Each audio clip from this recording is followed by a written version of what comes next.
Merck. Ela é da primeira Igreja Batista de Atibaia. E o tema dela será: quando Deus pede da mulher coisas difíceis. Carol, seja bem-vinda.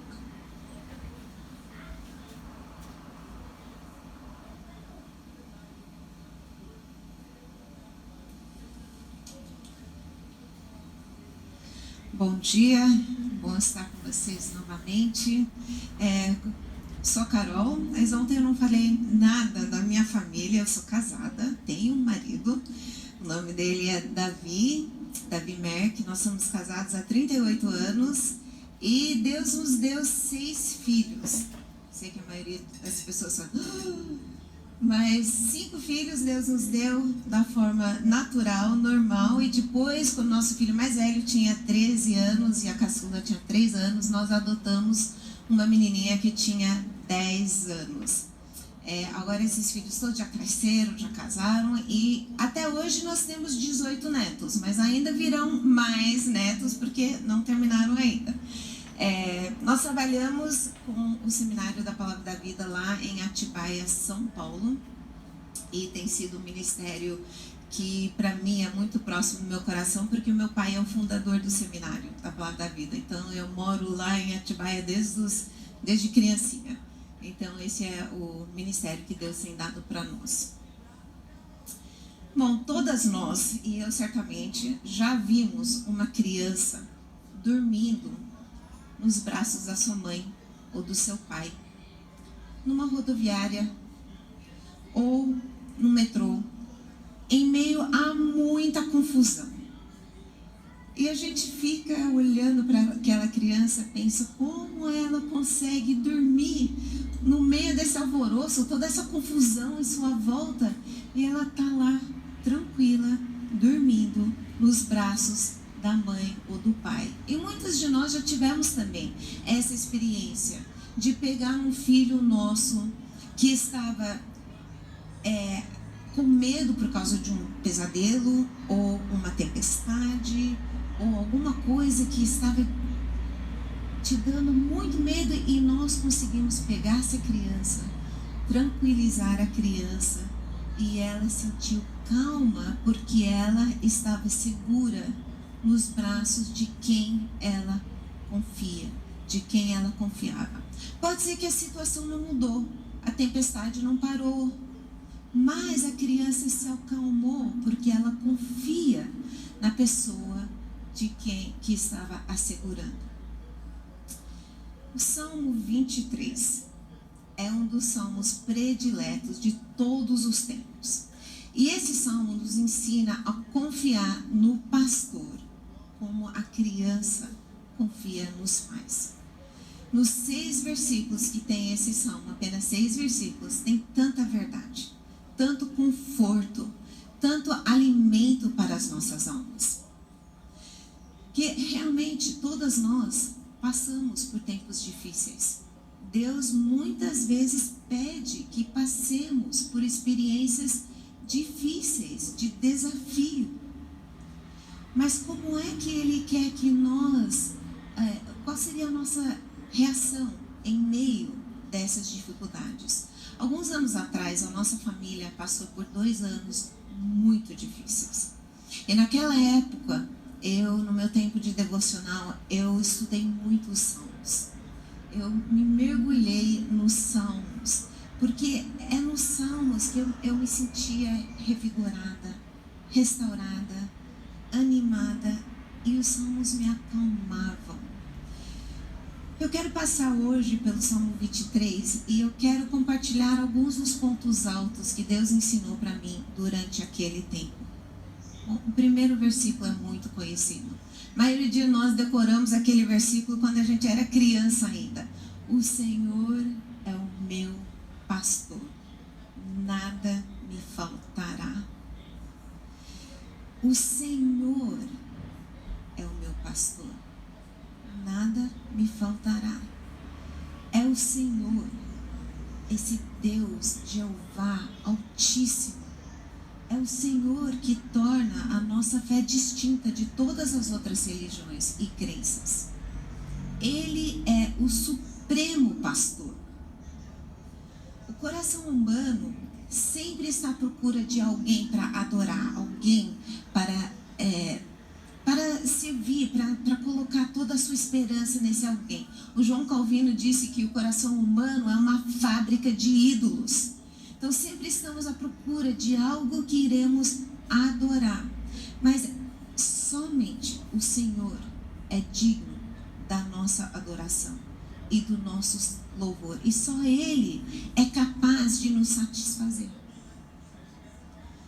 O Senhor é o meu pastor, nada me faltará. É um relacionamento pessoal, revelando intimidade, proximidade. Ele é meu pastor. Sim, Ele é Deus Altíssimo, aquele infinito, mas Ele é pessoal, é íntimo. O Senhor é o meu pastor, nada me faltará. É uma metáfora abrangente e íntima usada nos Salmos. O pastor vive com as suas ovelhas. O pastor é tudo para essas ovelhas. Ele é o guia, ele é o protetor, ele é o médico, ele é o provedor. Ele é tudo para essas ovelhas. O Senhor é o meu pastor. Nada me faltará. Significa que Deus proverá as necessidades mais profundas e pessoais que eu terei. E eu acharei significância na minha vida e a minha identidade nele. Em outras palavras, eu não preciso de Deus e mais alguma coisa. Deus é o suficiente. Todos os meus anseios por segurança, tudo que eu preciso, será realizado no Senhor. Então, logo no primeiro versículo, nós já vemos a suficiência de Deus e o cuidado de Deus. Nada me faltará não significa que nós teremos tudo que nós gostaríamos ou que nunca passaremos por necessidade. Não significa que eu não terei falta de nada que o pastor acha bom para mim. No próprio Salmo, nós vemos que o pastor guia, às vezes, através de um vale de sombra e de morte. Bom, pode-se presumir que no vale falte luz, talvez não tenha os pastos verdejantes, as águas tranquilas, mas não é isso que nós precisamos. Nada me faltará significa que o bom pastor vê o que é necessário para a sua ovelha e ele, então, não deixa nada disso faltar. A presença dele é o suficiente. Ele sabe muito melhor do que nós o que nós precisamos. E ele nos disse: nada me faltará daquilo que eu realmente preciso. Continuando nesses mesmos versículos, o Senhor é o meu pastor, nada me faltará. Ele me faz repousar em pastos verdejantes. Leve-me para junto das águas de descanso. Refrigera-me a alma. A implicação do Senhor não nos deixar faltar nada é que podemos descansar na provisão ampla que Ele nos proporciona, o verdadeiro descanso. A imagem mental que nos vem quando a gente pensa em pastos verdejantes, águas tranquilas, é de um refrigério. Parece que a gente pode até dar um suspiro. Né? Um lugar de tranquilidade, de descanso, onde eu sinto paz. É onde nós temos proteção, a falta de ansiedade, de preocupações. O Senhor, que é o bom pastor, Ele sabe para onde nos leva. E Ele só quer o melhor para o seu rebanho. Ele não é um mestre de escravos. Ele é um pastor de ovelhas. O seu alvo não é matar as ovelhas, e sim dar-lhes descanso. Então, Ele sabe para onde nos conduz. Ele só quer o nosso bem. Ser ovelha de um pastor assim é um grande privilégio, pois Ele proporciona refrigério. Agora, esses versículos não estão falando da teologia da prosperidade, em que se eu obedecer o suficiente, ter fé grande o suficiente, então eu terei tudo que eu quero, nunca sofrerei nenhuma dificuldade e nunca passarei por necessidade. Não é isso que esses versículos estão falando. Está falando que o pastor nos dá o que precisamos para restaurar a nossa alma. O que realmente tem importância não é o nosso conforto físico, mas a nossa restauração espiritual. Quando a alma está revigorada, nós podemos aguentar muita coisa, até dor física. Por exemplo, vamos pensar numa noiva, antes do casamento dela. É muito provável que ela vai passar por muita coisa. Ela vai fazer depilação, ela vai fazer exercício, ela vai emagrecer, ela vai decidir não fazer certas coisas. Por quê? Porque ela quer se preparar até o máximo para o noivo. O parto é a mesma coisa. Quem já passou por dores de parto é uma coisa que você não gostaria de passar novamente, mas a gente passa por aquilo porque sabemos, tem um prêmio no final. Nós receberemos algo de muito bom. Ou até exercícios físicos, ou escalar uma montanha. Eu gosto muito de escalar montanha. E às vezes a gente chega numa época que nós estamos exaustos, que pensamos, não dá mais. Não, consigo. Um pé em frente do outro. Por quê? Queremos chegar no topo, nós queremos aquela vista maravilhosa. Então, quando a alma tem uma esperança, a gente aguenta muita coisa. Mas se o espírito estiver abatido, o que fazer? Como podemos descansar em momentos de angústia? Somente Deus consegue restaurar a nossa alma. E Ele faz através do poder da sua palavra. Salmo 19:7 diz assim: a lei do Senhor é perfeita e revigora a alma. Deus é quem pode cortar aquelas cordas sufocantes da ansiedade e proporcionar descanso.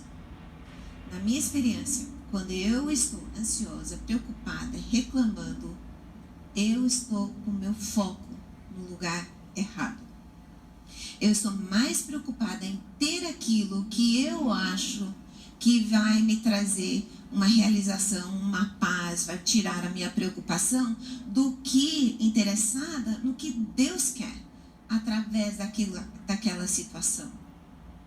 Então, voltando para aquela noiva, pode ser que tenha uma hora que ela não aguenta mais a privação, não quer passar por tudo que ela está passando, mas quando ela pensa no noivo, ela se reanima.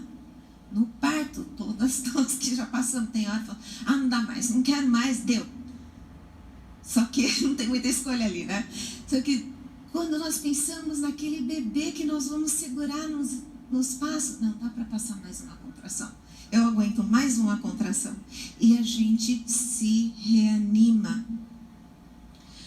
Se realmente creio que o Senhor é o meu pastor e Ele sabe o que é melhor para mim, eu deveria descansar. Eu não preciso entender o porquê das coisas, mas eu preciso descansar naquele que sabe o porquê das coisas. A nossa dificuldade é que muitas vezes nós igualamos o descanso e o refrigério com uma vida sem problemas e sem dificuldades. Mas, um pouco mais adiante, no mesmo salmo, este mesmo pastor que nos dá o refrigério, que nos dá o descanso, também leva as suas ovelhas através do vale da sombra e da morte. Parece um contrassenso, a não ser que o refrigério não vem pelas circunstâncias, e sim através do pastor. É muito semelhante àquela criança que está descansando no colo da mãe ou do pai, no meio de uma tempestade.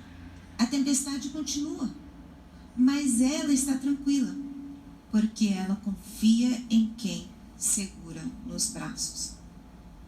Na hora em que eu penso que eu não tenho mais força para suportar essa situação difícil, na preciso me gloriar na força que Deus tem e no fato que Ele me sustentará. Preciso passar um tempo na palavra, os pastos verdejantes, e buscar a confiar no pastor, que Ele me dará o refrigério da alma. O Senhor é suficiente para dar descanso. Ele também é suficiente para dar direção na justiça e no medo. O salmo continua: guia-me pelas veredas da justiça, por amor do seu nome. Ainda que eu ande pelo vale da sombra da morte, não temerei mal nenhum, porque tu estás comigo. A tua vara e o teu cajado me consolam. Ele nos dá direção na justiça. As veredas são caminhos que já foram percorridos por outras pessoas. São trilhas de justiça, pois Deus nos leva em direção a tudo que é santo, justo e correto. O Provérbios capítulo 4, 18 e 19 diz: mas a vereda dos justos é como a luz da alvorada, que vai brilhando mais e mais até ser dia claro. O caminho dos ímpios é como a escuridão. Nem eles sabem em que tropeçam. Então é assim, nós estamos numa encruzilhada. Do lado de cá, a luz brilha. Do lado de cá, trevas. Eu tomo um passo em direção à luz, eu recebo mais luz. Eu tomo mais um passo e eu recebo mais e mais luz. Deus nos direcionando, nos restaurando. Agora, quando eu tomo um passo em direção às trevas, eu já não enxergo tão bem. Eu tomo um passo além e eu continuo assim, chega numa hora que eu não enxergo mais nada, nem sei no que eu estou tropeçando. Então é assim, Deus já preparou de antemão um caminho cheio de boas obras, de coisas que Ele quer que façamos, que entendamos, para que nós andássemos nesse caminho. É só ir na direção da luz. Guiar nas veredas da justiça pode significar atravessar um vale perigoso e tenebroso, mas para chegar num lugar melhor. O Senhor me leva em direção à justiça. Isso culmina na sua glória. O impacto do pastoreio do Senhor é que Ele restaura e revigora, renova a minha alma. O resultado é que o nome dEle, a reputação dEle, a fama e a glória dEle será reconhecido e exaltado. Por amor ao seu nome, a ideia é que Deus me leva a fazer aquilo que é correto. E o resultado é que seu nome é glorificado. Deus é honrado quando nós o obedecemos. E nós então recebemos a paz e a segurança, a alma restaurada por estar no caminho certo. Davi mesmo, o salmista, ele pediu 2 salmos adiante, no Salmo 25, versículos 4 e 5, ele pediu assim: mostra-me, Senhor, os teus caminhos, ensina-me as tuas veredas, guia-me com a tua verdade e ensina-me, pois tu és Deus, meu Salvador, e a minha esperança está em ti o tempo todo. Como Deus nos mostra o caminho? Deus revela muito através da sua palavra sobre as veredas da justiça. Salmo 119, 105 diz: lâmpada para os meus pés é a tua palavra e luz para os meus caminhos. Esse versículo para mim foi muito importante quando nós adotamos a nossa filha Juliana. Ela tinha 10 anos na época e foi realmente um desafio muito grande pegar uma criança com 10 anos de bagagem, de tudo já que ela tinha aprendido, e tentar mudar e ensinar e lapidar. Foi um desafio extremamente grande e muitas vezes a gente sentia que estivesse andando no escuro. E quando eu estava para pôr o pé, tinha uma luz. Então não é que a palavra é uma lanterna que ilumina o caminho todo, não é uma lâmpada que que vai mostrando o caminho, o próximo passo. E temos que ter fé para andar nesse caminho que Deus nos mostra. Então a palavra nos mostra o caminho e o Espírito nos capacita a andar nesse caminho de maneira correta. Não é apenas andar no caminho certo, mas com a atitude certa, em obediência, com a motivação certa. A Bíblia sozinha mostra. E quando decido a obedecer, o Espírito Santo me capacita, então, a obedecer aquilo que a palavra me mostra. Agora também o versículo diz que ele nos dá direção no vale da morte, no medo. Os primeiros 3 versículos do Salmo falam sobre Deus, quando estamos em pastos verdejantes. Os versículos 4 e 5 falam para Deus, quando no vale da sombra da morte. Nós aprendemos a confiar em Deus nos tempos difíceis, não nas horas fáceis. Se você pensar na sua vida, quando é que você cresceu mais? Quando estava tudo calmo, tranquilo, ou quando você estava no meio de uma dificuldade? Quando é que você se agarrou mais em Deus? Você orou mais, você buscou mais na palavra de Deus? A oração acontece muito mais quando estamos em apuros. Quando estou passando por dificuldade, eu falo mais com Deus do que sobre Deus. O Senhor nos protege, sim, e dá segurança em meio à adversidade pela sua presença. Ele anda do nosso lado armado com o cajado e com a vara. O cajado era um taco curto que era usado para proteger e às vezes até mesmo da disciplina. E a vara era usada para ajudar o pastor a andar e também para arrebanhar as suas ovelhas. O Senhor nos defende mesmo na morte e nos dá segurança. Ele sabe o melhor. Ele é maior do que o perigo que me cerca. A provisão e proteção do Senhor não significam isenção de adversidade. O salmista reconhece que pode passar por situações de extrema necessidade, de escuridão em que perde-se o sol da esperança e que a morte parece ser iminente. Eu comentei que a nossa família passou por 2 anos muito difíceis.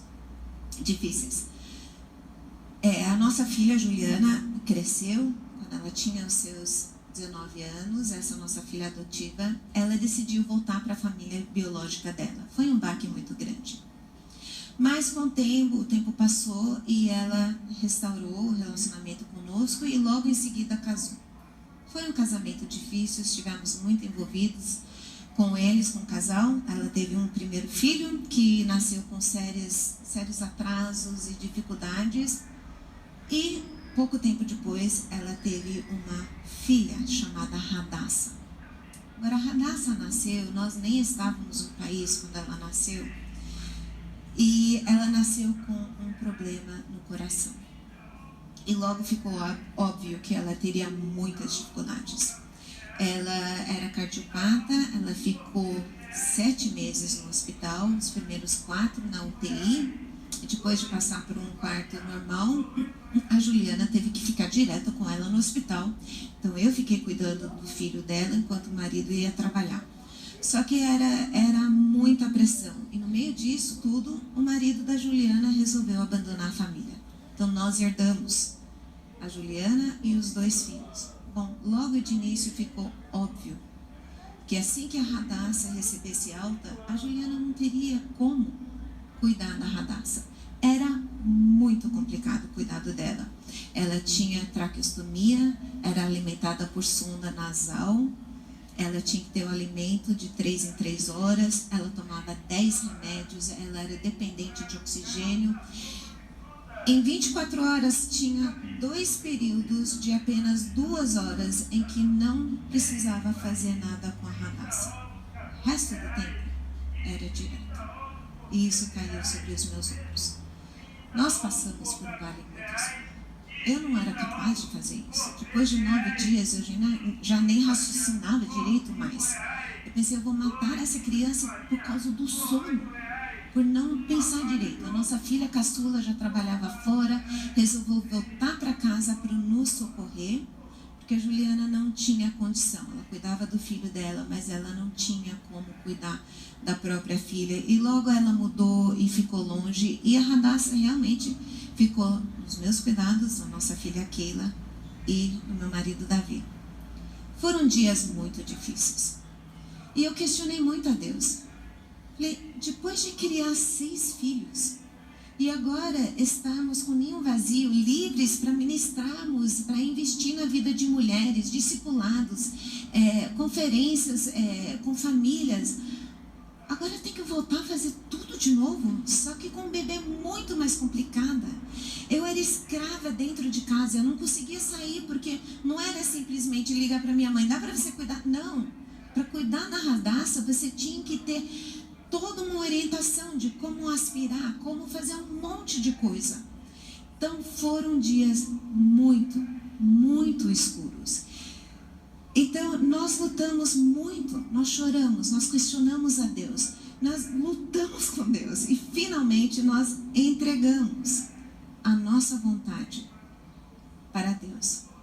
Mas ainda sentimos o cansaço, o medo, a insegurança. O tempo foi passando e depois de 1 ano e pouco, finalmente eles colocaram uma sonda gastro, tiraram a sonda, porque até então, ela com 1 ano e meio, quase 2 anos, ela não pesava 5 quilos. E ela tinha que engordar para fazer a cirurgia. Finalmente colocaram uma sonda gastro e ela começou a crescer. E ela deslanchou, e ela engordava, e cada 100 gramas era motivo de festa. E ela começou a desenvolver, e ela mesma cobria a tráquea dela para ela conseguir fazer uns sons. E era uma bebê extremamente feliz, que batia palma, fazia todos os gestos, as musiquinhas infantis. E ela foi desenvolvendo. Ela chegou na idade de 2 anos e meio e finalmente deu para ela fazer a cirurgia dela. E ao mesmo tempo, nosso filho mais novo, que mora nos Estados Unidos, ele e a esposa estavam no processo de adoção. Eles iriam adotar a Hadassah, levar para lá e serem os pais que ela precisava. Estava dando tudo muito certo, estávamos muito animados. No dia da cirurgia da Hadassah, nós acordamos muito felizes. Porque eu tinha uma reunião com um advogado que parecia que ia resolver a situação de adoção internacional, que é complicado. E era o dia que finalmente iria sair a cirurgia dela, para ela ter uma vida normal. Só que, horas antes da Hadassah ir para o centro cirúrgico, ela teve uma parada cardíaca e voltou. Teve outra e voltou. Teve mais uma e não voltou. E nós ficamos sem palavras. Deus, por quê? Por que tudo isso? Por que todo esse sofrimento? Por que o Senhor está pedindo que passemos por esse vale? Deus não precisa me dar o porquê. Ele é grande o suficiente. Ele é o meu pastor. Ele quer que eu confie, mesmo que eu não entenda o porquê. O Andrew Murray é um pastor sul-africano que nasceu em 1828. Ele diz que precisamos encarar as nossas situações lembrando o seguinte: Deus me trouxe até aqui. Deus está comigo neste lugar. E na hora certa, Deus me tirará daqui. Deus é suficiente. Deus é suficiente para dar descanso. Ele é suficiente para dar direção. na justiça e no medo. E ele é suficiente para dar provisão. Versículo 5 do Salmo 23 diz assim: preparas-me uma mesa na presença dos meus adversários. Unges a minha cabeça com óleo. O meu cálice transborda. Agora muda a cena. O salmista está mudando a metáfora de pastor para onde há ainda mais intimidade, onde é amigo. A ameaça do versículo 4 se torna um triunfo no versículo 5. Saímos da profundeza do vale para a altura de uma celebração de vitória. O Senhor não apenas nos conduz através do vale escuro, mas Ele nos proporciona um banquete também. Os inimigos estão presentes. Talvez eles são mantidos à distância para não poderem interferir, ou pode ser até que Davi venceu uma batalha e agora ele está celebrando e os inimigos estão assistindo.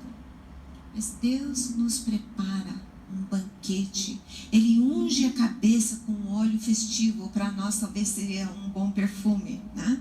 Ele não deixa o copo esvaziar. Mas não podemos isolar este versículo do Salmo e pensar que a vida normal é assim. O Salmo começa no pasto verdejante e termina na casa do Senhor para todo sempre, mas no meio passa por um vale escuro. O ponto do versículo não é que a vida é sempre uma festa, mas que existem sim festas, tempos de festa na nossa vida e devemos reconhecê-los como presentes de Deus. Eclesiastes capítulo 7, versículo 14 diz assim: quando os dias forem bons, aproveite-os bem, mas quando forem ruins, considere, Deus fez tanto um quanto o outro, para evitar que o homem descubra alguma coisa sobre o seu futuro. Também podemos entender esses versículos como um lembrete que o Senhor é como anfitrião, que honra e cuida do salmista em meio à adversidade pela sua presença.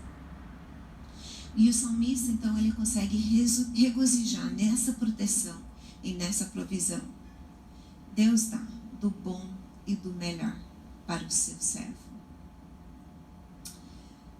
O último versículo, versículo 6. Bondade e misericórdia certamente me seguirão todos os dias da minha vida e habitarei na casa do Senhor para todo o sempre. O versículo é a conclusão que Davi chega depois de passar dos passos verdejantes, através do vale da sombra e da morte, para o salão de banquetes de Deus. Ele conclui que existe toda a razão para crermos nas misericórdias e bondade de Deus. A palavra a bondade e misericórdia me seguirão. A palavra de seguir ou de acompanhar literalmente significa perseguir. Deus persegue os seus filhos com o que é bom e misericordioso. Eu não consigo escapar. Cada dia traz consigo lembranças de que Deus é misericordioso e me trata com misericórdia.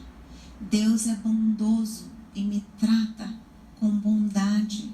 O reconhecimento da bondade, da misericórdia do Senhor nos leva a uma vida de constante adoração e gratidão, como se eu estivesse na casa do Senhor. A perspectiva é de continuar na presença do Senhor para todo sempre. Agora imagine uma situação assim. Eu gosto de correr e eu gosto muito de correr na praia. Na praia é bom, né? Tudo plano, onde eu moro é tudo cheio de sobe e desce. Mas na praia não, na praia é tudo plano e tem muito oxigênio. Então vamos supor que eu estou num retiro de mulheres e eu decido sair para correr. Então eu fui correr, só que chegando um ponto em que eu já não vejo mais as mulheres que eu conheço, eu já estou longe o suficiente, eu percebo que tem um homem correndo atrás de mim. Então eu aumento a minha velocidade, só que ele também aumenta. E eu corro mais, e ele também. Até o ponto que ele consegue me atingir. E essa altura meu coração está batendo muito forte. Só que ele fala assim: ei moça, você deixou cair seu relógio lá atrás. Eu só queria te entregar. Ufa. A misericórdia, a bondade de Deus nos persegue, e assim, por mais que eu tente escapar, eu não consigo. Deus nos persegue com suas bênçãos. Só que a nossa realização não pode se encontrar nas bênçãos, e sim no final do versículo, de estar com Deus para sempre. Então, voltando para a ilustração, vamos supor que eu estou naquele retiro e aconteceu tudo aquilo mesmo, e o meu marido estava viajando, e eu pensei que ele estaria por um bom tempo, eu não iria encontrar com ele por um tempo, mas mudaram os planos, e foi meu marido que estava correndo atrás de mim. Quando ele me atingiu para me dar o relógio, eu não estava nem aí ligando com o relógio. Eu estaria muito mais feliz que era o meu marido que estava ali. É assim que Deus nos persegue, sim, suas bondades e misericórdias, mas para nós regozijarmos na presença dele.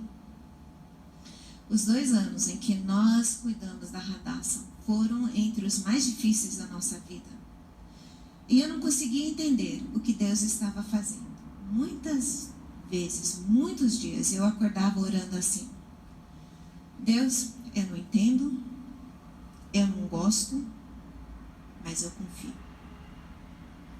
E daí eu comecei a orar pedindo que Deus abrisse os meus olhos para que eu conseguisse enxergar a misericórdia e a bondade com a qual Deus estava me perseguindo. E eu comecei a ver quantas bênçãos que Deus havia nos dado durante aqueles 2 anos. Quantas amizades, quantas pessoas que nós conhecemos por causa daquela situação, que são pessoas íntimas até hoje, que eu não tinha conhecido antes.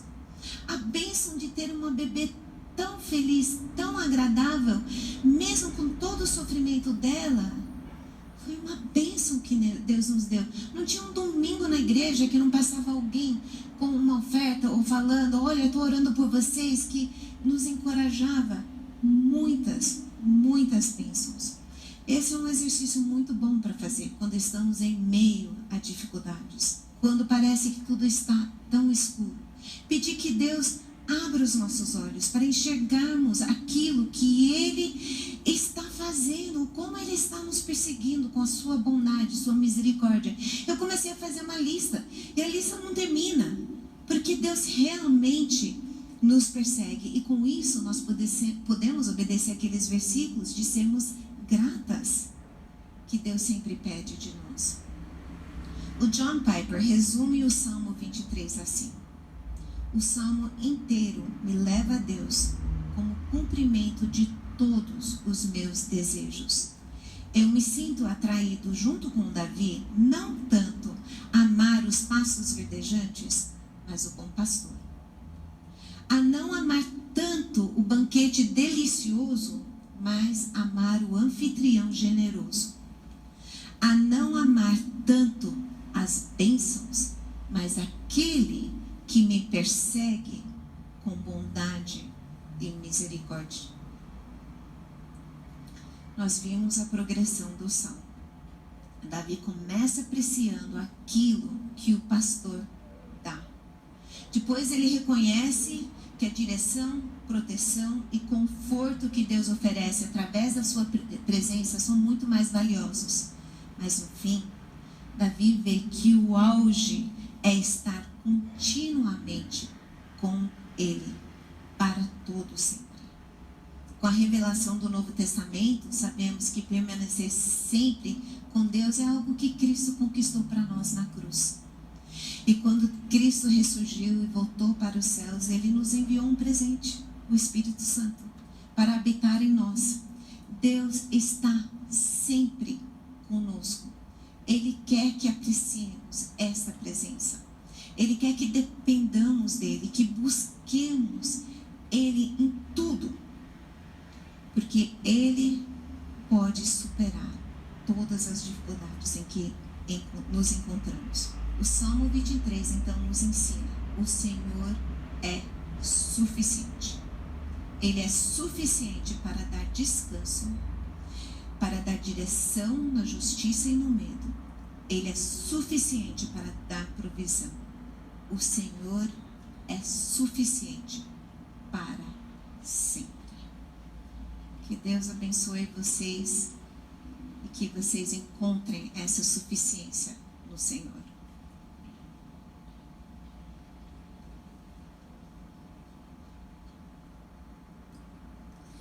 Amém, queridas? Nós temos agora 10 minutos de perguntas e respostas.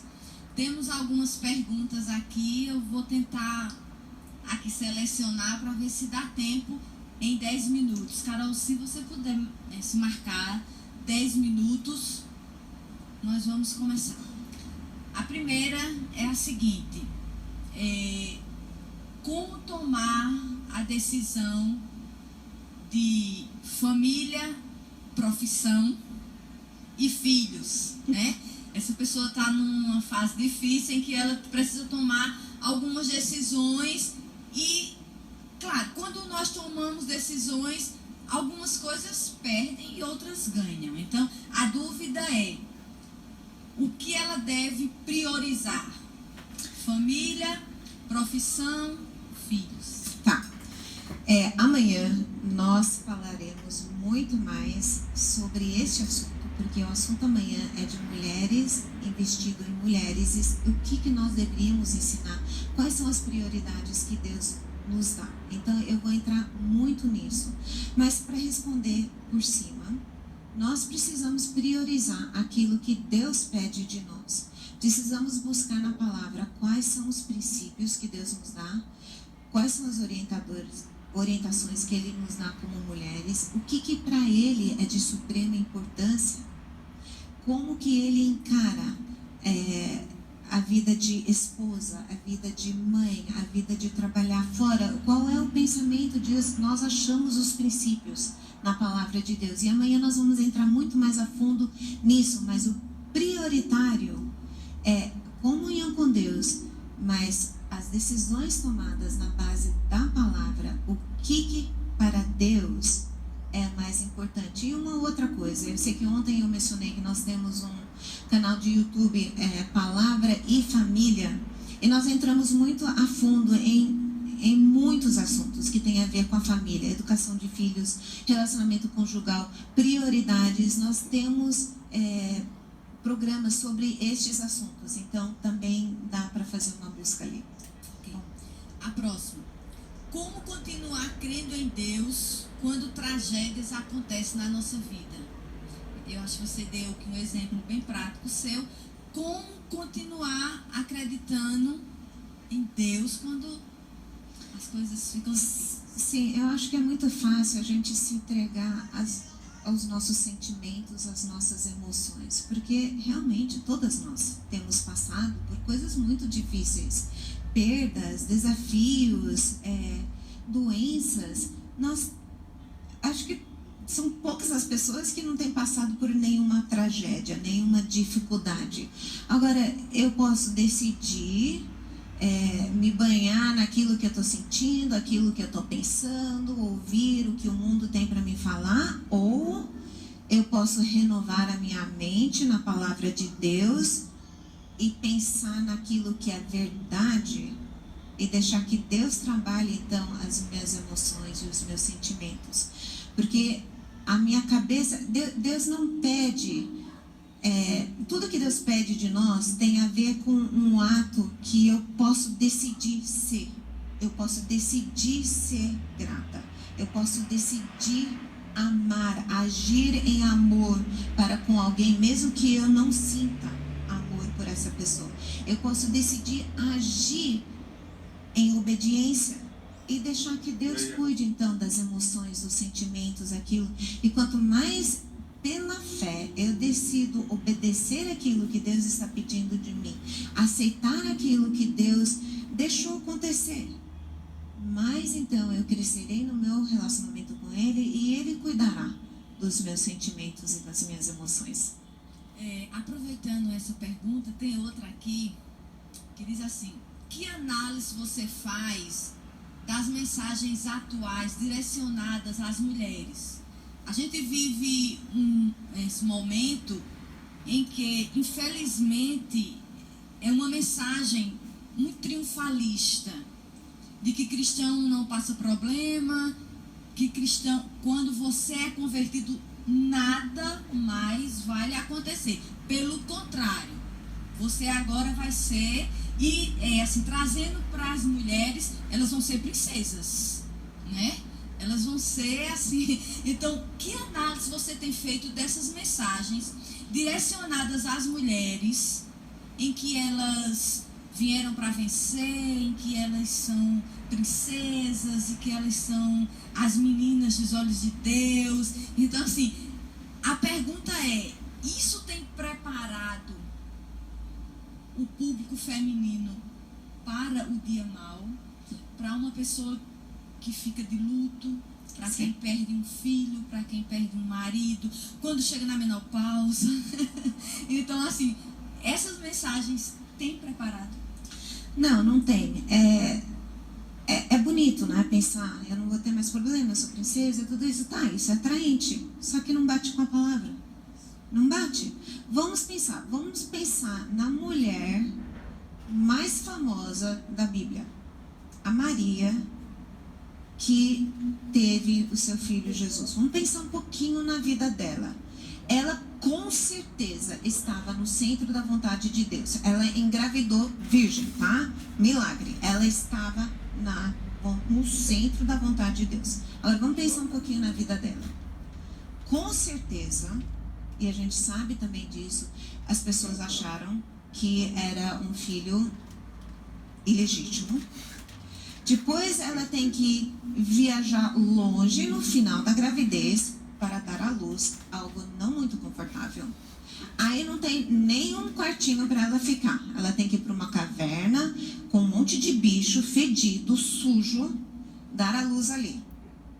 Logo em seguida, ela recebe visitas de homens estranhos que ela não conhece para ver o bebê dela. Começa a pensar um pouquinho na vida dela. Vê se bate com essa imagem, tá? Aí não passa muito tempo, ela acorda no meio da noite, tem que fugir para um país estranho, sem preparo, sem arrumar mala, sem nada, foge. Tem que ficar numa outra cultura, com uma outra língua, num outro lugar, por um bom tempo. Vai continuando, vendo as coisas, tudo que a Maria passou. E ela guardava tudo no coração dela. E ela pensava naquilo. Nós não temos registro, não digo que não aconteceu, mas não temos registro da Maria reclamando, da Maria perguntando: oh Deus, o que acontece aqui comigo assim? Não é. Ela foi instrumento nas mãos de Deus. Então a vida aqui é uma coisa tão pequena, tão curta. Nós temos toda a eternidade para gozar das bênçãos, da felicidade, para ser princesa, para não ter problema. Tudo isso vai acontecer no céu. Tá? Aqui, a nossa tarefa é confiar e obedecer. Exatamente. Outra pergunta: como diferenciar o Senhor é o meu pastor e nada me faltará? Né? Como a gente pode fazer uma exegese correta? Porque como a gente escuta isso fora de contexto e até com uma má interpretação. Nada me faltará, então nada mesmo vai me faltar. Que nada seria esse? Bom, se o Senhor é o meu pastor, eu sou então ovelha.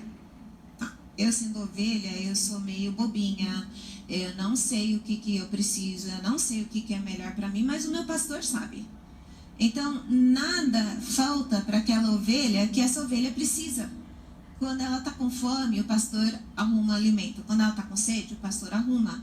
Quando esse passo já acabou, ele leva para outro. Pode ser que ele tenha que passar por um vale bem escuro para chegar no outro passo, mas ele está levando lá porque lá ele vai ter tudo que essa ovelhinha precisa. Eu não sei o que eu preciso. Eu não sou inteligente o suficiente para saber tudo o que eu preciso, mas o meu pastor sabe. e nada do que eu preciso para cumprir o propósito que Deus tem para minha vida me faltará. Amém. E para terminar, só falta um minutinho, uma pergunta. Você falou que quando sua neta faleceu, alguns momentos vocês questionaram Deus. A pergunta é pecado no sofrimento a gente dizer assim, Senhor, por quê? Olha, se você olhar nos Salmos, quantas vezes o salmista não clamou a Deus? Por quê? Quantas vezes, e eu acho que o fato de Deus deixar isso registrado para nós é para nos consolar. O Davi, que é conhecido como amigo de Deus, quantas vezes ele não questionou a Deus? Deus é grande o suficiente, ele não se sente ameaçado porque eu tenho uma dúvida. Porque, não, entende? Ele sabe. Em crise, né? Porque a gente... O certo é levar suas dúvidas e suas dificuldades a Ele, porque Ele consegue resolver. Amém, queridas, amém. Então que Deus possa nos abençoar. Eu tenho certeza que nós fomos ricamente abençoadas esta manhã. Amanhã Carol estará conosco, se Deus quiser, terça-feira, falando sobre Tito. Então, Isso. eu já convido vocês, 10 horas, pelo canal do Blessed. Que Deus abençoe, Carol. Nós não temos